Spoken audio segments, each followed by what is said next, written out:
Class 7 के लिए video है ये। हेलो बच्चों, कैसे हैं आप? और आईपीएल जरूर देख रहे होंगे आप, मुझे पता है।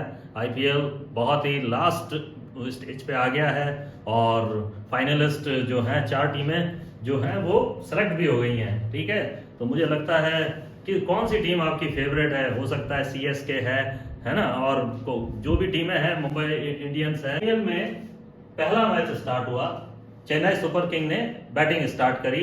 पहले ओवर में 7 रन बने, फिर 8, फिर तीसरे में 14, फोर्थ में 16, फिफ्थ में 11, 19, इस तरह से स्कोरिंग चल रही है। और विकेट आउट होने पर देखिए इसकी स्कोरिंग धीमी हो जाती है ना। तो अब 10 ओवर का खेल हो चुका है। किस हिसाब से टीम खेल रही है, तो मेन इंपॉर्टेंट चीज होती है एवरेज। एवरेज एक बहुत बड़ा फैक्टर है जो यूज होता है हर मैच में, चाहे वो वनडे हो और चाहे वो T20 हो, चाहे वो T10 हो। ठीक है ना, यानी एक 10 मैच का ओवर भी 10 ओवर्स का भी मैच स्टार्ट हो चुका है। तो इस तरह से एवरेज एक बहुत बड़ा फैक्टर है। अब एवरेज कैसे लेते हैं आपको पता है एवरेज क्या होती है? Average is equal to sum of observations. इससे सब वाकिफ हैं, सब अच्छी तरह जानते हैं। एंड नंबर ऑफ ऑब्जर्वेशंस, ठीक है, number of total observations and sum of observation, यानी इन सब का टोटल लगा लीजिए, है ना। कितने 10 ओवर में कितने रन बने और उसमें 10 का डिवाइड कर दीजिए, तो ये एवरेज निकल जाती है आपकी। तो मैं इनको टोटल लगा देता हूं, 7 + 8 + 14 + 16 + 11 + 19 + 3 + 7 + 12 + 3, और डिवाइड किससे करूंगा? टोटल है 10 ऑब्जर्वेशन से, यानी 10 ओवर्स हो चुके हैं। इन्हें ऑब्जर्वेशंस कहते हैं, क्लियर है, या डेटा कहते हैं इसको। Clear, data. What is data? Data is the collection of observation. Clear है। तो what the definition of data? Data is the collection, ये कलेक्शन है, सारा हमारा ओवर्स का कलेक्शन है, कितने कितने रन बने, और ये नंबर ऑफ ओवर्स, ठीक है, नंबर ऑफ ऑब्जर्वेशंस। तो 10 है, 10 का डिवाइड करेंगे। इन केस 20 ओवर हो गए तो टोटल 20 ओवर्स का स्कोर को टोटल कर लीजिए और 20 का डिवाइड कर दीजिए, तो एवरेज निकल आएगी। ठीक है ना, तो बहुत इंपॉर्टेंट चीज है ये। तो मैंने इसका टोटल लगाया तो 100 आ गया। इन केस 100 आ गया, 100 में 10 का डिवाइड किया और 10 रन पर ओवर के हिसाब से टीम ने स्कोर किया है। इतनी बात आपके समझ में आ गई है। अब नई चीज नहीं है ये, इसी को हम क्या कहते हैं? मीन कहते हैं। क्या कहते हैं इसको? ही हम मीन कहते हैं बच्चों। तो नई चीज नहीं पकड़ी है आपने आज। तो डेटा हैंडलिंग में करा रहा हूं, चैप्टर 3 है आपका क्लास 7 का, डेटा हैंडलिंग। ठीक है, डेटा हैंडलिंग, और टॉपिक आज का आपका है मीन। तो what is the mean? Mean is the sum of observation upon number of observation. नई चीज आपने नहीं की है। जो चीज आपने एवरेज की थी पिछली क्लासेस में, वही उसका नाम थोड़ा चेंज हो गया है। इसको मीन भी कहते हैं, इसको अर्थमेटिक मीन भी कहते हैं, अरिथमेटिक मीन भी कह लेते हैं हम इसको। ठीक है, तो इसके अलग अलग नाम हैं, देख लीजिए आप, मीन, अरिथमेटिक मीन, एवरेज। तो नई चीज नहीं है, तो आप इसको आराम से निकाल लेंगे। ठीक है, अब आप रही बात रेंज की। रेंज का what is the meaning of range? तो रेंज का मैं फॉर्मूला लिख देता हूं। अगर आपको रेंज निकालनी है तो कैसे निकालेंगे रेंज? तो हाईएस्ट ऑब्जर्वेशन को माइनस कर दीजिए लोवेस्ट ऑब्जर्वेशन से। लोएस्ट ऑब्जर्वेशन, तो यहां पर हाईएस्ट ऑब्जर्वेशन यहां पर देखा आपने, सबसे ज्यादा 19 रन बने थे, है ना। और लोएस्ट क्या बना है? यहाँ पे 3 बना है, देख लीजिए आप। 3 कहीं से भी ले लीजिए, 3 ये रहा 3, तो 3 यानी लोएस्ट आपका ऑब्जर्वेशन है। तो 19 में से 3 माइनस कर दीजिए, तो आंसर आ गया आपका, रेंज आ गया 16। क्लियर है, तो इट इज द रेंज। तो what is the definition of range? Is highest observation minus lowest observation. तो इट इज द रेंज। तो आपको क्या क्या चीज समझ में आ गई? मीन आ गया समझ में। मीन का सिंपल अर्थ है एवरेज, जो कि हम ले चुके हैं। रन रेट कहते हैं ना जिसको, रन रेट।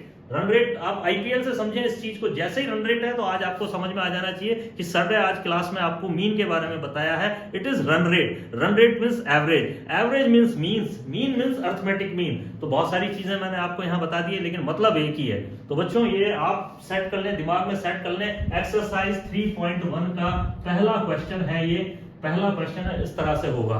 क्लियर है?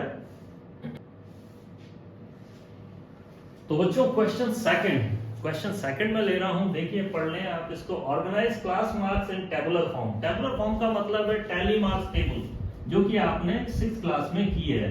टैली मार्क्स टेबल जो कि आपने 6th क्लास में की है। अब यहाँ पर आप देखें कैसे किस तरह से करना है। तो यहाँ पर देखिए सबसे छोटा क्या है आपका 1 है, 1 लिख लें। 1 मार्क्स यानी ये क्लास मार्क्स है, मैंने कोई टेस्ट लिया है 10 में से, उसमें आपने इस तरह से मार्क्स लिए हैं। 20 बच्चों के मार्क्स इस तरह से मेरे पास आए हैं। तो ये ऑब्जर्वेशन का जो कलेक्शन है, डेटा का कलेक्शन, वो इस तरह से हुआ है मेरे पास। तो देखेंगे हम 1 है, 2 है, 3 भी लिए हैं, 4 लिया है, 5 लिया है, ठीक है, 6 स्कोर किया है किसी बच्चे ने, किसी ने 7 किया है, 8 किया है, और मैक्सिमम मार्क्स जो है वो 9 आपके फाइंड हुए हैं। ठीक है, अब आप टैली मार्क्स किस तरह से निकालेंगे वो आपको पता है अच्छी तरह से। 1 केवल एक बच्चे ने लिया है तो 1 एक स्टिक खड़ा कर देंगे आप इस तरह से। अब आप 2 काउंट करेंगे, यहाँ पे 2 2 2 2 बच्चों ने लिया है तो 2 स्टिक यहाँ पे खड़ा कर देंगे। ठीक है, इसके बाद 3 देखिए आप कितने बच्चों ने लिया है, 3 आपका एक बच्चे ने लिया है, ये एक। ठीक है, अब फ्रीक्वेंसी आपकी कितनी है, यहाँ पर 1 है, ये 2 है, ये 1 है। ठीक है, इट इज फ्रीक्वेंसी का मतलब है नंबर ऑफ रिपीटेशन, यानी कितने बच्चों के रिपीट मार्क्स हुए हैं, 2 मार्क्स रिपीट हुए हैं। It is called frequency. Frequency is called the number of repetition. Clear है। इसके बाद 4 देखिए कितने जनों ने लिया है, 1 2 2 2 3 बच्चों ने 4 लिया है तो यहाँ पर 3 लिख दूंगा मैं। इसके बाद 5 कितने बच्चों ने लिया है, यहाँ पर देखते हैं अपन, 1 2 3 4 5, ये 5 बच्चों ने लिया है 5, और इस तरह से इसे क्रॉस कर देंगे, बंडलिंग कर देंगे। Bundling it is the meaning of 5। ये 5 को इस तरह से लिखा जाता है, आपको सबको पता है अच्छी तरह से। नाउ 6 1 2 3 एंड 4 बच्चों ने 6 लिया है तो इसकी फ्रीक्वेंसी हो गई 4। सॉरी 4 बनाना है मेरे को, तो 4 स्टिक्स खड़ी करनी है यहाँ पे, 1 2 3 4 फ्रीक्वेंसी यहाँ पर आ गई। 7 यहाँ पर 2 बच्चों ने लिया है तो ये हो गया 1 और 2, तो यहाँ पर लिख दिया मैंने 2। इसके बाद 8 कितने बच्चों ने लिया है, केवल एक बच्चे ने 8 लिया है तो यहाँ पर ये एक स्टिक खड़ी कर दी। 9 मेरे को लगता है केवल एक बच्चे ने लिया है 9, तो ये इस तरह से, तो ये 1 और ये 1।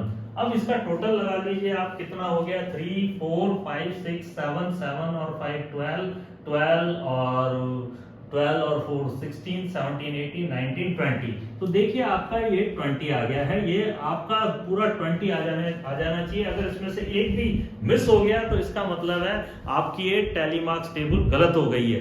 क्लियर है। तो ये फ्रीक्वेंसी टेबल, इसको फ्रीक्वेंसी टेबल भी कहते हैं, टैली मार्क्स टेबल भी कहते हैं, और इसको टेबुलर फॉर्म में इस तरह से लिखा जाता है। तो इतना बात आपको समझ आ गई है। नाउ क्वेश्चन फर्स्ट, इसका क्वेश्चन फर्स्ट जो है वो क्या है, तो बच्चों इसमें से देखिए, which number is highest, question first है इसका, सेकंड का फर्स्ट 9, हाईएस्ट इज, यानी हाईएस्ट स्कोर किसने किया है, तो हाईएस्ट स्कोर एक बच्चे ने किया है, उसके मार्क्स है 9। इसके बाद लोवेस्ट किसने, एक, लोएस्ट यहाँ पर कम से कम नंबर जो आया है वो 1 आया है। इसके बाद रेंज निकालेंगे, तो रेंज क्या करेंगे, highest observation minus lowest observation, यानी 9 में से 1 को माइनस कर दिया, 8 आ गया आपका। अब अर्थमेटिक मीन आपको निकालना है। अर्थमेटिक मीन का मतलब है, क्वेश्चन फोर्थ है अर्थमेटिक मीन। अर्थमेटिक मीन तो ये है sum of observation, sum of observation इनका टोटल निकाल लेंगे आप, और upon sum of observation upon number of observation, sum of observation upon number of observation. तो वो कैसे निकलेगा, आप सबका टोटल लगा लेंगे इनका, यानी 4 + 6 + 7 + 5 + डैश डैश डैश डैश, ये सबको आप ऐड करेंगे, एंड तक ऐड करेंगे 7 और अपॉन 20 से इसको डिवाइड कर देंगे, यहां पर आपका अर्थमेटिक मीन निकल आएगा। तो ये बच्चों आपको करना है, और बाकी के क्वेश्चन भी आप करेंगे इस तरह से।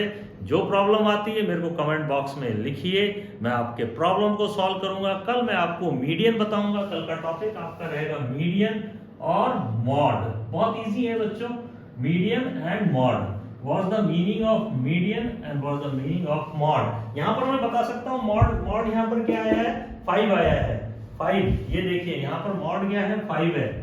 कल इसके बारे में बताऊंगा, ये मॉड है आंसर, मॉड इज 5। ठीक है, कल बताऊंगा मॉड क्या होता है। Maximum valued frequency function is called, variable is called mod. तो कल मिलते हैं बच्चों आपसे नेक्स्ट। ये एक्सरसाइज आप 3.1 करना, कोशिश करना, ठीक है। इसके बारे में मैंने आपको बताया है। तो मेरा ये नहीं है उद्देश्य कि सारे के सारे, कुछ बच्चे कहते हैं कि सर सारा का सारा आप एक्सरसाइज करा दें, तो वो गलत है बच्चों। आपको प्रैक्टिस करनी है, मैं केवल रास्ता दिखाऊंगा, उस रास्ते पे आपको चलना है और मेरे को फॉलो करना है कि किस स्टाइल से मैं आपको पढ़ाता हूँ। देखिए मैंने आईपीएल से स्टार्ट किया था, यानी कि ये डेली लाइफ से आपके जोड़ा है मैंने। कोई भी टॉपिक मैं आपको डेली लाइफ से कराऊंगा। डेली लाइफ में मैथमेटिक्स बहुत ज़्यादा यूज होती है, तो आप मेरे इन वीडियोस को जरूर लाइक कीजिए, शेयर कीजिए, और चैनल नहीं सब्सक्राइब किया है तो जरूर सब्सक्राइब कीजिए। तो मिलते हैं नेक्स्ट वीडियो में। आपकी जो भी प्रॉब्लम है कमेंट बॉक्स में जरूर डालिए, मैं उसको देखूंगा। आपने डाला था कि लगभग मेरे पास व्हाट्सएप पे भी मैसेज आ रहे हैं कि एक्सरसाइज 3.1 3.2 कराइए, यानी चैप्टर 3 आप कराइए डेटा हैंडलिंग। तो मैं वो करा रहा हूँ, तो आप सारा आप अच्छी तरह से करेंगे, और छुट्टियों में आप थोड़ा थोड़ा मैथमेटिक्स जरूर करते रहिए। तो मिलते हैं नेक्स्ट वीडियो में, तब तक के लिए गुड बाय बच्चों।